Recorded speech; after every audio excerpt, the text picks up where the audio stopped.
بسم اللہ الرحمن الرحیم۔ میں ایک چھپا ہوا خزانہ، بس میں نے دوست رکھا اس بات کو پہچانا جاؤں۔ پیدا کیا میں نے خلق کو، چھپا ہوا خزانہ ظاہر میں آنے کے لیے بےتاب ہے، اور اپنے آپ کو اس بات پر دوست رکھتا ہے کہ پہچانا جائے،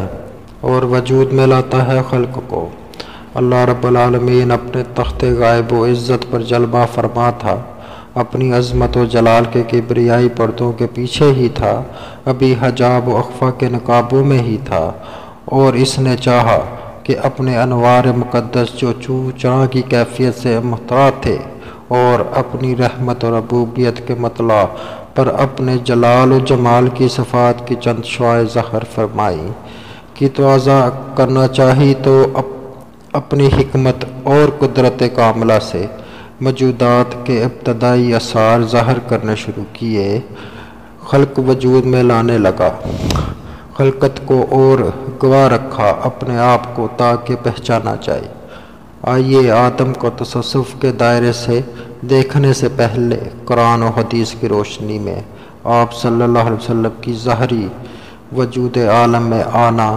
اور آپ صلی اللہ علیہ وسلم کی زندگی کے متعلق کچھ روشنی ڈالیں۔ اللہ نور السماوات والارض کے نور ہی میں سب جلوے موجود ہیں، اور اس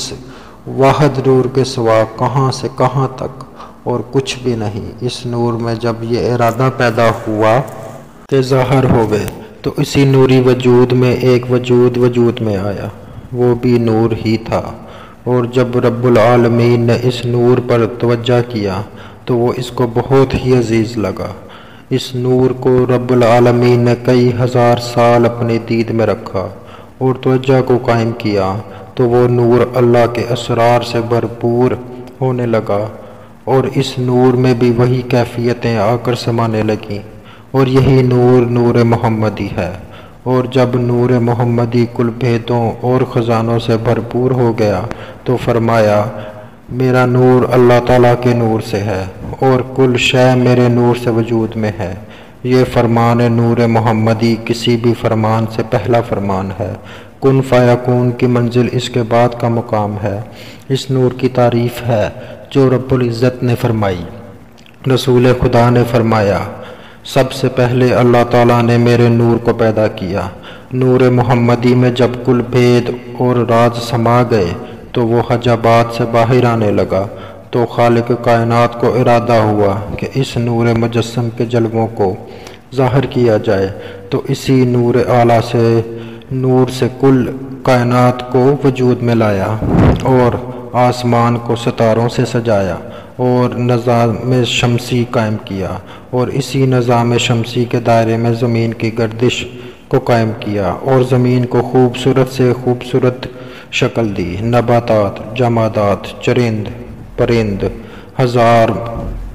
18,000 مخلوق سے اس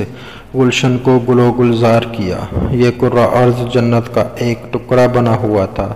اس میں رہنے والی مخلوق خوشحال تھی، ہمیشہ رب العالمین کا شکر ادا کرتی تھی۔ باری تعالیٰ ان کے سردار کی آمد کی خبر دیا کرتا تھا، اور کل مخلوق اشرف المخلوقات ان کے سردار کی آمد کے منتظر تھے۔ ابھی آدم کا وجود میں نہیں آیا تھا، لیکن آقا دو عالم حضور پر نور صلی اللہ علیہ وسلم نبوت سے سرفراز تھے، اور آپ کے نور مبارک سے ہی ہر شے وجود میں آ رہی تھی، اور زمین و آسمان پر روشن ہو رہی تھی۔